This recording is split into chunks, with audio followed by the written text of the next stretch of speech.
Nanao tatitra ny asa vita tao anatin'ny enim-bolana voalohany ny teo anivon'ny ministeran'ny postra, ny fifandraisan-davitra sy ny Aitao Rakajy-Mirindra.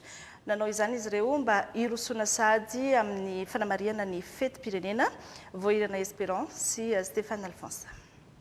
Ny fananganana foto-drafitr'asa moderna narahana fampianarana ireo mpiasa hampiatra ny fomba fiasa vaovao no asan'ny masoan'ny ministeran'ny postra sy ny fifandraisan-davitra ary ny fampiroboroboana ny Aitao Rakajy-Mirindra tao anatin'ny enim-bolana voalohan'ny taona 2024. Teo ihany koa ny fametrahana ireo smart village sy ny hotspot manerana ny nosy.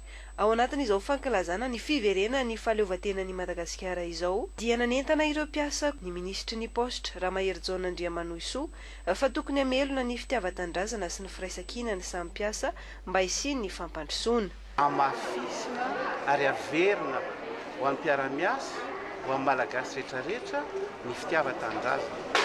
Izany zavatra izany no hoentitsika ho atao am-po araky ny vina sy velorano no tenen'ny filoha-pirenena Andrinirina Rajoelina hitondrantsika amin'ny Madagasikara farafahaingana ho any amin'ny emergence. Ho fanamariana ny fankalazana ny fetin'ny asaramanitra dia novatsian'ny ministera vary, menaka, siramamy ary paty ireo mpiasa tsirairay avy mba entina mankalaza ny fetim-pirenena isa-pianakaviana.